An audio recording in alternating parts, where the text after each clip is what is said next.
Hannah Murray on TRE in the afternoon. With us in the studio now is Myles Lant. He's based on the Costa del Sol and he's part of a community who take critical supply lines to Ukraine, delivering essential medical supplies directly to hospitals in Kyiv and around the country. Welcome to the show, Myles. Thanks so much for coming in. No, thank you. Thank you for inviting me. So tell me a little bit about you and your background and how you got involved in all this. Well, I'm incredibly old. No, you're not. Going back to February 22, my wife and I are watching the TV and we saw some of the things going on with people at borders, with families coming up with kids, handing them over and basically going back to fight. And I looked at this and my wife said to me, "You're not going." My background's military a long time ago. And I said, no, that's fair enough. I get that. I'm too old to go and do those sorts of things now. However, about a day later, I heard something on another radio station in the UK. There aren't any other. Oh, sorry. And it was an ex-military community looking for drivers to go out and deliver stuff into Ukraine. Spoke to a couple of guys there and they said, well, we've been inundated, we'll put your name on a waiting list. Wow. I was actually in the city in Canary Wharf doing a presentation for my real daytime job and got a phone call, said, can you be in Southend in 2 hours?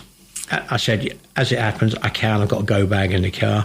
Turned around to the board I was actually talking to. I said, look, I've got to go explain what was going on. They said, right, see you when you get back. And that was my first trip to the Ukraine. Well, I say to Ukraine, we didn't actually get into the Ukraine. We got to Poland, went to one of the borders, we got into no man's land, and then we turned around and half the guys couldn't do what they meant to be doing because the vehicles couldn't get in, because of trackers. And we came back and I felt a bit deflated. I got back to the UK and said, right, I'm going back. I'm very fortunate that my wife lets me do these sort of crazy things. She knows you, obviously. Yeah. And I went back with a driver I met who's an ex-McLaren Formula One truck driver. He says racing driver, but he's a truck driver. Yes. And we went back, picked some gear up, went back. I got to know some people, went across to the border. I said, look, when we go into the border, the last time we were there, people turned up. They'd driven 4 or 5 hours from wherever they were, from the Lviv area. So they've been stagging on, you know, as most soldiers do. Then they would get into the civvies, driving trucks to no man's land at the border, to cross-stack stuff, then to take it back, to unload it, to then go back to stagging on the next day. Which is like, hang on, we're in.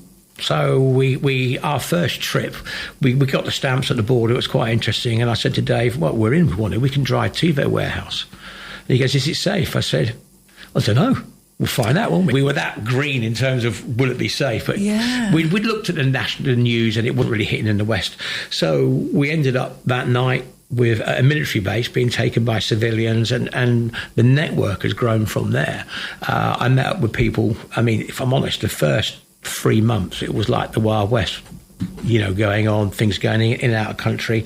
I met with an organisation run by a guy called Ryan Yates, who runs the Veterans Army in the UK. And then I also met another guy called Rupert Gronville, who runs Ukraine Train and Equip, who used to be Ryan's CO back in their military days. They used to work, you know, stuff in Afghanistan, etc. So the network has grown, and since then we've been going. I've done about 61 trips now into the Ukraine, there and back.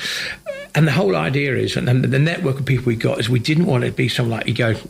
I don't know, some people like you go to Africa, go to Somalia, aid gets delivered, and you can be buying that aid going down the street. You know, the bottles, the water you've delivered or the food, the rice, you can actually buy it going down the street. The warlords will take it and sell it. But we didn't want that. So we wanted to make sure that we took the goods in country, delivered them to the units that needed them or the civilians that needed them. But we supply both. We supply civilian hospitals and we also supply Ukrainian military hospitals, and we do some various training with them on the first aid type of thing, and it's just sort of snowballed from there. Last time I was there was May. Seems like a long time ago now. The trip should have been a 7-day trip. It got extended. We had a few issues when we were there. And how long's the drive? Well, the drive from the UK, obviously you've got to get to, if you're from the UK is however long it takes to get to Dover. Then you've got to go over by train or by boat. And then it's normally a 15-hour drive. You drive to somewhere like Krakow, which is about 2.5 hours from, one of the borders. And then you stop overnight into a little hotel, and then across for the next day. Now, border crossings can be anything from an hour to 5 or 6 hours, depending on how busy it is. I haven't been to a border anywhere in the world that is a pleasant place to be. Yeah. It's either pouring with rain, windy, snowing, -6. I've been at the borders when it's been -16 there. Oh, my goodness. Or the sun is beating, there's no water, there's nothing to do. And presumably, are they wanting to, because you're driving a big vehicle, are they wanting to check what's inside each time?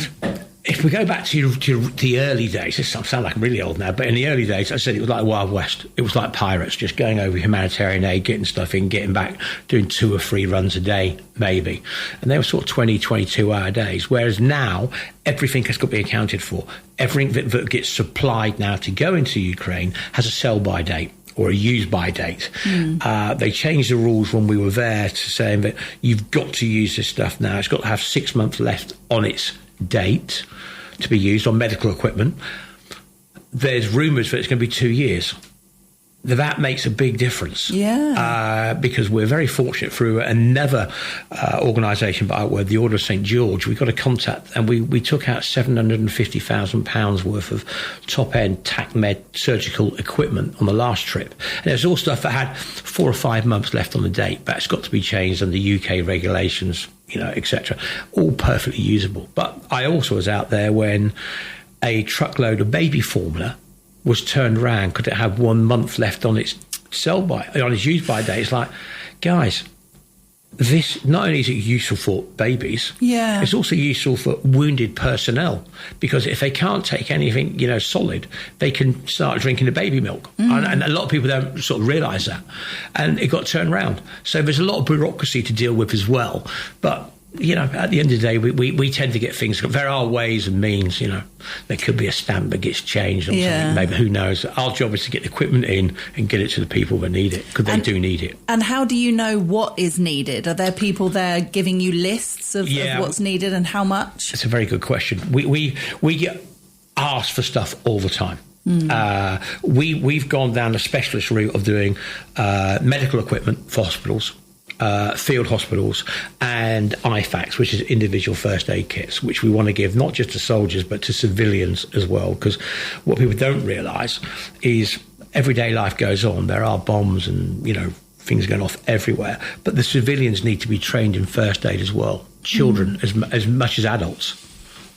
We get lists and we do what we can do, and we send those lists to a couple of contacts we've got in Ukraine, and they say, we like that, can we have it? I mean, having said that, we've just been given a children's play area.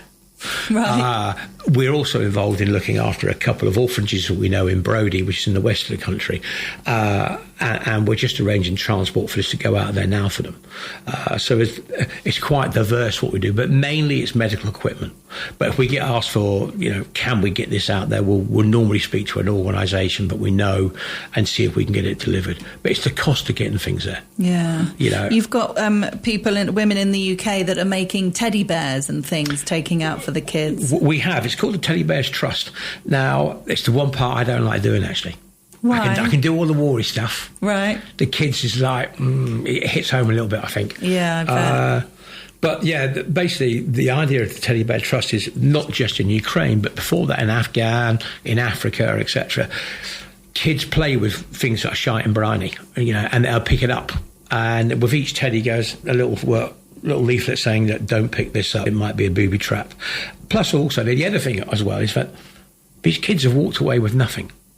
Their life, their parents or their mother has walked away with a plastic bag. That is their life. And that hits home quite hard when you're actually at a border and you're seeing these people, especially in the early days. I was in Brody at this orphanage back in May, and there's 350 children there. And we were like the Pied Piper, because they'd heard we'd come back again with the teddy bears and things. And it's, again, as I mentioned very much earlier, we're getting to know some of these kids. And now they're coming near the fighting age. They're going to get called up. And it's, wow, that hits home quite a bit. But it's part of it none of us like. We all think we're big, roughy, tufty, ex-military personnel. Nobody likes the kids bit. I can do all the war stuff, no problem at all. Yeah. The kids bits I find tough. Yeah, I bet. I mean, as you say, it hits home. It makes you realise that, you know, what's going on and the situation that these kids are in. I mean, are a lot of them orphaned because their parents have been killed in the conflict, or not necessarily? Good question. A lot of them are displaced. Okay. You know, if we take Brody as a town, they've got 350 children there who are orphaned. They've got 4,000 displaced families. Right. From the east. They've also lost 250 men and women themselves in the town of Brody, and I think it's about 175 who are missing in action. So they have no idea what's gone on, because, you know, to identify someone, you've got to have some part of a body to find. Not the nicest thing to talk about on the radio, I know, but people don't know. True, yeah. And when we first started going there, the cemeteries, you'd see a little flag now and again, you know, Ukrainian flag and the resistance red and black flag. Now, I could show you photographs where there are thousands. I mean, the Ukrainians have lost masses and masses of personnel, and masses of personnel have been injured. And that happens on both sides. You know, the Russians have lost countless. They've even got mobile crematoriums, etc. So regardless of which side of the line you're on, that's probably the best part, where the Russians and the Ukrainians getting on for 1.6 million people, families who've been told their loved one is dead. And just because the Russians are there doesn't mean that they're necessarily bad people. They're born on that side of the border and they're told, right, that's where you're going. Yeah. And off they go. It's difficult to understand sometimes, isn't it? It's very easy on the outside to judge and decide, well, they're bad and they're good, with all the different conflicts that are going on in the world. But exactly. You don't understand how they've been brought up and what they've been told, and what, you know, so often looking back through conflicts throughout history, you know, these young men were just told what to do and didn't understand why they were doing it. Totally. I can give you a classic example. I won't mention his name, but there's a guy I know very well in Kyiv who was very high in a computer organisation. His brother lives in St. Petersburg, and the whole family's been split down the middle, because his brother's saying to him, I can't believe you Ukrainians, X, Y, Z, and he's saying the same about the Russians. And that's a family who were very well educated as well. You know, these aren't, you know, people living in the country going around with no cars, horse and carts. They're educated, and they split the family right down the middle.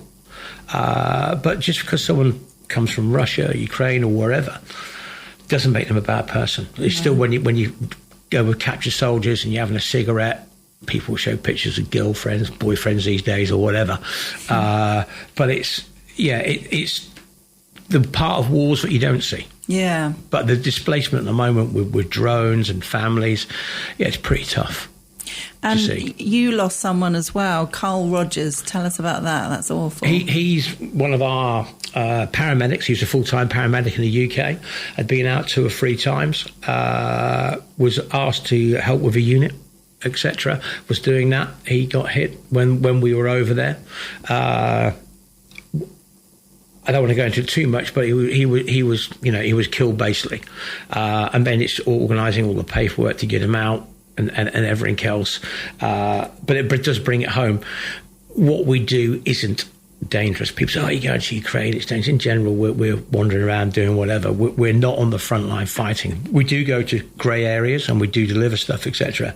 There are far more people doing the dangerous stuff than us. We're out there delivering training and then coming back. I mean, the hardest thing is, you know, you get to know people and then you go back, they're not there anymore because they've been killed or whatever. But Carl was, you know, a top bloke, you know, paramedic, you know, in Kent, had a family and believed in what he was doing and paid the ultimate price. There is now in Kyiv, in the square there's a picture of him with a flag, etc. We had a little ceremony there for him, etc. But yeah, it brings it home. Well, yeah, it must make you realise that it can be dangerous, you know, when something like that happens. I guess it could have been any of you. Yeah, well, even more so with the drones these days. I mean, again, what people don't really know is the Russians and the Ukrainians both have like a hit list. And it's a bonus list. If you hit a white car, red car, a car with a red cross on it, a military vehicle, a petrol tanker. So it becomes, if you're driving a van, it becomes luck whether that drone comes to you or not. But and you can have all the anti-jammers, etc. A lot of it is luck. Having said that, I do surround myself with some very organised people who've got years and years of experience in various war zones, and we brief ourselves and we trust what we're actually going to do. But again, things can go wrong. But I then come back to my wife, who lets me go out and do this, because without that, I couldn't do it. So I do owe her an awful lot. Because I spend a lot of time away. I mean, the loss of a colleague like that must have made, well, maybe it didn't, but made you not reconsider, but make you realise that, it is dangerous what you're doing. It must have been tough for your wife and your family when that happened. Yeah, you make the decision, do you tell them or not? Yeah. To start with. Well, it's on the radio now, so she knows. I made the decision to tell her. And I mean, you deal with things in different ways. And I think military humour is quite dark sometimes. Yeah. When I was told, and I know Carl won't mind me saying this, and I know Rupert won't mind, he sort of said, right, Carl's been hit, da-da-da-da-da. And I'd actually, believe it or not, have been looking for a new pair of boots. So I said to Rupert, is it too early to sort of ask what size feet he had? Oh. But that's how you deal with stuff. Yeah. And that's a normal military sort of way of dealing with things. You get little dark moments now and again, but the bottom line is we're out there to help people. And I've been inspired by Ukraine people and how they're, still fighting the fight. When, let's be honest, probably March, third week of the war, we were expecting probably Ukraine to fall over. We were in another situation. We were in Kyiv getting the vehicle repaired, which had sustained some damage, and it was minus 16. It was freezing. I nearly swore there.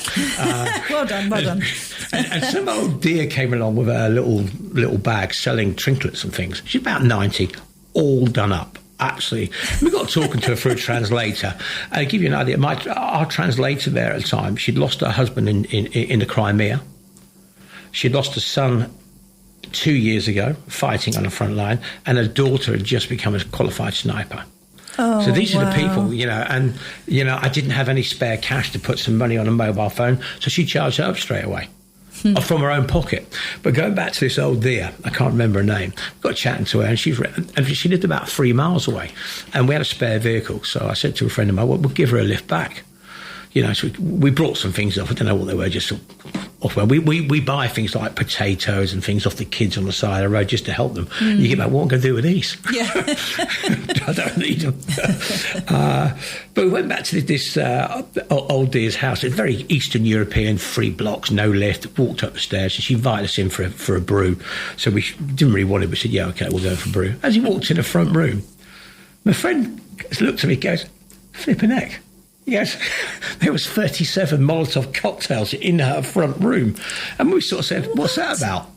She said, well, a week before the Russians had been that close getting into Kyiv, her and her neighbour, who was 89, had been lobbing these out at the Russian soldiers. And it's like 90. What? It's like unbelievable hero. But That's crazy. And you hear these stories from people, and it's not just the young people. Their resolve is amazing. I'm sure there's Russians who would do the same as well, but when you actually meet someone, and I knew nothing about Ukraine before I went out there, I've said before, I've said it a few times now, I've been inspired by these people and the way they've taken us in. I've made some very good friends, lost some good friends, but it gives me the resolve to go back again. But it was also always about raising money, because none of this is free. And how has the situation changed, the times you've been going there over the years? What's the situation like now compared to 4 years ago? Just as bad. Really? But it's not reported as much anymore. Obviously, there's various other things going on, etc. Yeah, it's the drone warfare has made a big difference. It's bringing the fighting into main streets again. Where what people don't realise is when there's a war on somewhere, the butcher's still got to go and sort the thing out. The plumber's still got to go and sort water out. You need the fuel pump attendant for the pumps, etc. So war goes on, and general life goes on. It's not a full out 24/7 war everywhere.